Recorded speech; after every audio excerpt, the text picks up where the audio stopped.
this. How can you describe this character in maybe 3 words? When we look at this character, a lot of times we think about this character as relentless, unflinching, and a tyrant. Sounds like great descriptors. They're pretty cool. I think you'll see it through the character. Relentless, it's able to attack. It's got a lot of cool mix-ups and a lot of variability. The unflinchingness, you'll see it in the uninterruptible stance, a.k.a. super armor, and ability to trade and survive.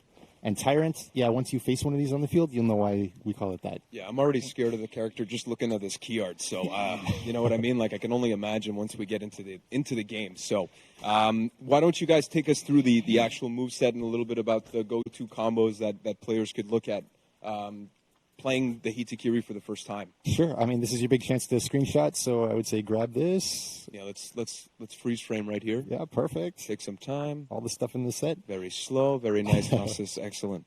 Yeah. Hitakiri is our samurai heavy. And we thought it was really interesting to go with a heavy. When we look at the axe, it's big. It implies a lot of strength and power. And then we saw that as extended into the character. The character needs a lot of strength and power to throw this axe around.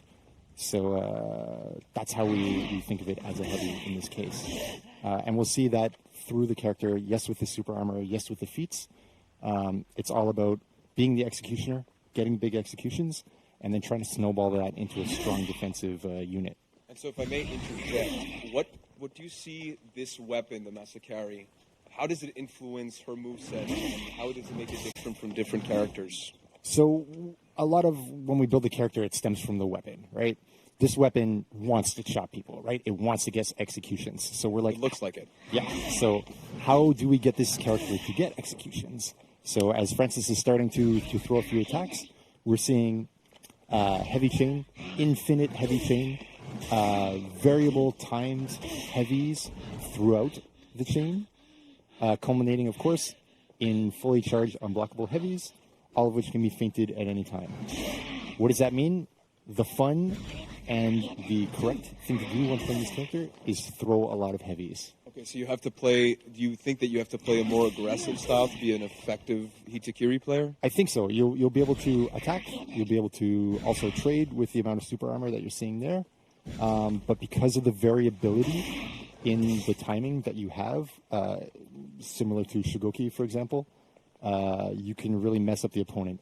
They won't be able to parry you reliably, and you're going to go and hit and hit and hit, and that's your game plan. And in terms of team fight, what role do you guys see the character taking on? Is there a specific composition that may work with this character, a play style or role that they should be taking on, starting off with this character? For us, we very much see it as like an aggressive heavy, right? Whereas Shigoki very much wants to sit on a point and hold it. This one has a bit more ability to sit on a point, force you out of a point, push around a little bit, transition between like B and C, or point B and C, for example. But once you get those executions, then you'll start to get a little bit stronger. We'll see a little later on, and really become a menace on the field. So let's kind of go through the fight kit here. Basics can open with a light or a heavy. And once you start, you can infinitely go through a heavy chain. As you're seeing here, you can end it at any time with a light finisher. There you go. You saw that one with super armor there. That was light finisher. So again, heavy opener has super armor. So a bit of options. Whenever you need super armor to trade in a group fight, you have some attack that can do it. Yeah, and going back on what you said in terms of the actual fight style of this character, it's kind of interesting because it's a heavy, as opposed to the Shigoki where the body is maybe heavier. This time around, it's actually the weapon that's like dictating the moves, right? Yes, definitely. Whereas here, the weapon is heavy and this character is strong to push that around, use momentum, and really put her body into it. And you're seeing here, like, especially when she charges those unblockable heavies, start to get a bit more of the power and the momentum. But anyway, this piece here, I want to show the importance of, yes, the heavies can be feinted, even when they become unblockable. We've shown that? Finisher? Yeah. Yeah, perfect. The heavies, we've shown the light finisher right there. Yes, is not interrupted on block. So you end up neutral with the other opponent at the same time, meaning you should be able to attack again with your super armored lights or super armored heavies, if that makes sense. It does. Okay, It does. perfect. What else do we have in the kit? We have kick mix-up. Inside the chain, you can do a kick at any time. If it hits, it guarantees you're heavy. So Excellent execution, by the way, Francis. Just really excellent. Even though I'm all over the place. Yeah. So heavy, free, kick into free heavy. That's a cool thing on this character. You can charge the kick, which you'll do here, and it becomes a sweep, which gives you a free light opener, and then you're back inside the chain again. I always have trouble with sweeps, whether it be Valk, the Shaolin. It's just a mess on my side. So this is going to be another thing to avoid, I guess. And you're probably going to be unbalanced a lot of the time against her, so that'll be fun. What else is cool about the kick sweep? If we charge it and then cancel it with B, you can then guard break or light attack or whatever you want afterwards. So a lot of options. A ton of options Nice. throughout the character at all times. In terms of 1v1, do you think that she's a very strong character? I would say yes. Okay, nice. I think against most people, it's going to be doing some good work. Not good news for me. No. But, okay. All right. Well, unless you take her, then you'll be fine. What else do we have? Outside the chain, we have zone attack. Hits a pretty good range and has quite a bit of forward movement.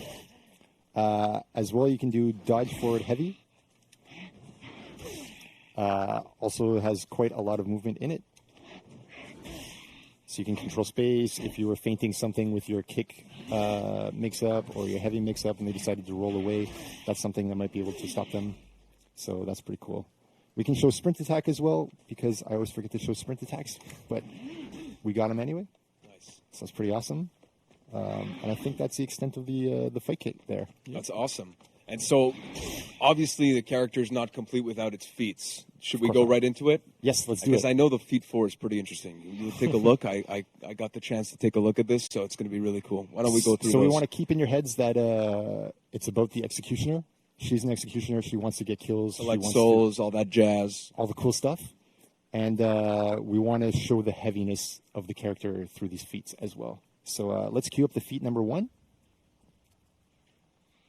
And we'll see. And while you execute, you get a shield that fills your life bar. Or that is a full life bar's worth of shield. So no interruption when she's executing an opponent. Exactly. This applies to any execution. Wow. Yes. So I feel like current that is ones- going to be super useful. It is super useful, yes, because you see this warden can stop her with heavies. Or warden. Minions, so pikemen and soldiers will not interrupt you, so you can execute in the lane, which is Beautiful. super cool. So yeah, cool utility. Nice. Let's head over to feat 2.